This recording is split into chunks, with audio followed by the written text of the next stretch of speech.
Titus chapter 3, verses 4 and 5. But when the kindness and love of God, our Savior, appeared, He saved us, not because of righteous things we had done, but because of His mercy. He saved us through the washing of rebirth and renewal by the Holy Spirit. Titus 3:4-5 कहता है, पर जब हमारे उद्धारकर्ता परमेश्वर की कृपा और मनुष्य पर उसका प्रेम प्रकट हुआ, तो उसने हमारा उद्धार किया, और ये धर्म के कामों के कारण नहीं जो हमने आप किया, पर अपनी दया के अनुसार नए जन्म के स्नान और पवित्र आत्मा के हमें नया बनाने के द्वारा हुआ. The phrase, He saved us, specifically implies that God is the source of salvation. वाक्यांश उसने हमें बचाया विशेष रूप से तात्पर्य है कि परमेश्वर उद्धार का स्रोत है. It is a theme common throughout the scripture. ये पूरे शास्त्र में एक विषय है. This verse also emphasizes how God saves. ये आयत इस बात पर भी जोर देती है कि परमेश्वर कैसे बचाता है.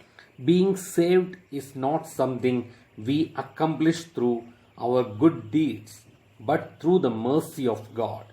बचाया जाना कुछ ऐसे नहीं है जिससे हम अपने अच्छे कार्यों के माध्यम से पूरा करते हैं, बल्कि परमेश्वर की दया के माध्यम से. Salvation comes only from God and only through God's mercy. उद्धार केवल परमेश्वर से मिलता है और केवल प्रभु की दया से.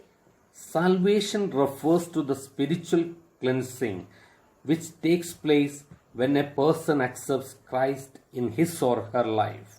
मुक्ति आत्मिक सफाई को संदर्भित करती है जो तब होती है जब कोई व्यक्ति अपने जीवन में मसीह को स्वीकार करता है.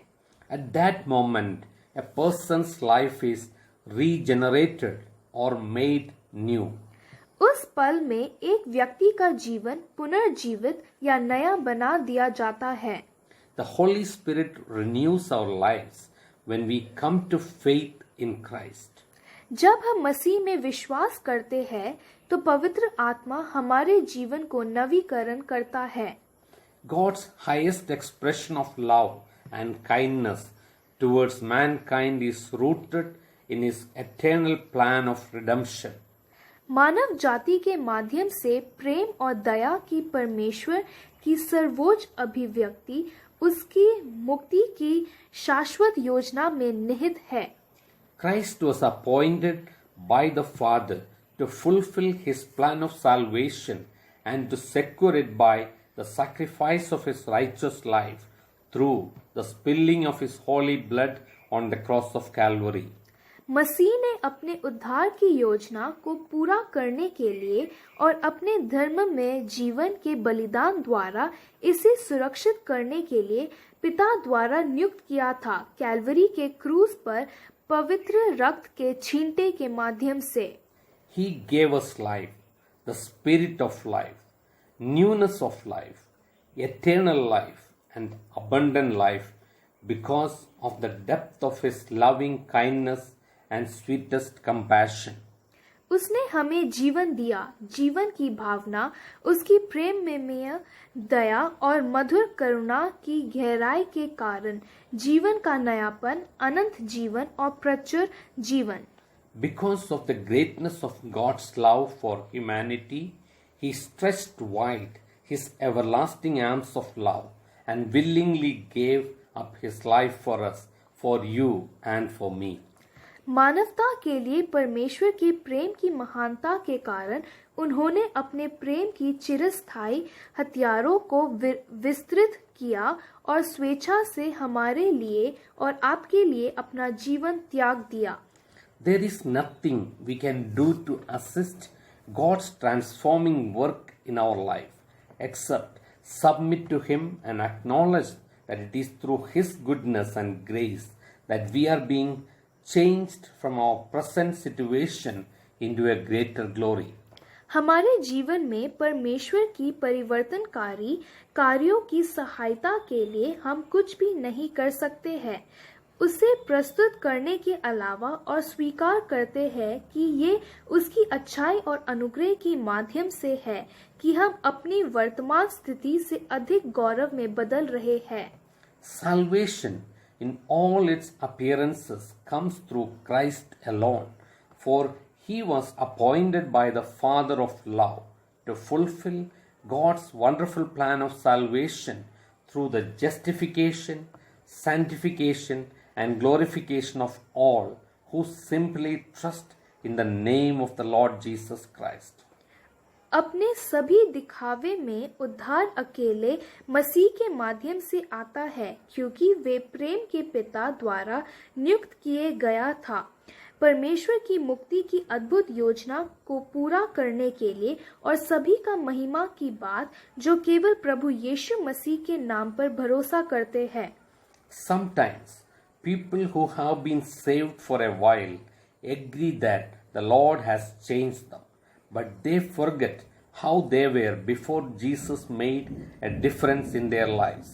कभी-कभी कुछ समय के लिए बचाए गए लोग इस बात से सहमत होते हैं कि प्रभु ने उन्हें बदल दिया है, लेकिन वे भूल जाते हैं कि यीशु उनके जीवन में बदलाव लाने से पहले वे कैसे थे।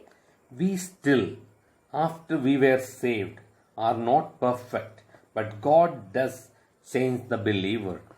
हम अभी भी हमारे बचाए जाने के बाद सही नहीं हैं, लेकिन परमेश्वर विश्वासी को बदल देता है। These changes in our lives are not our own doing. हमारे जीवन में ये बदलाव हमारा काम नहीं है। Only God can change the inside of man to what it should be. केवल परमेश्वर ही मनुष्य के अंदर को बदल सकता है कि उसे क्या होना चाहिए। When we submit to the Holy Spirit's guidance, we will be a changed person. जब हम पवित्र आत्मा के मार्गदर्शन के लिए प्रस्तुत करते हैं, तो हम एक परिवर्तित व्यक्ति होंगे। We will never be perfect until we get to heaven, but if we obey His guidance, we will not be the person we once were. जब तक हम स्वर्ग में नहीं आएंगे, तब तक हम परिपूर्ण नहीं होंगे, लेकिन अगर हम उनके मार्गदर्शन का पालन करते हैं, तो हम वे व्यक्ति नहीं होंगे जो हम एक बार थे। Heavenly Father, स्वर्गीय पिता, I praise and thank you for I have been saved, not on the basis of my good deeds, but because of your great mercy.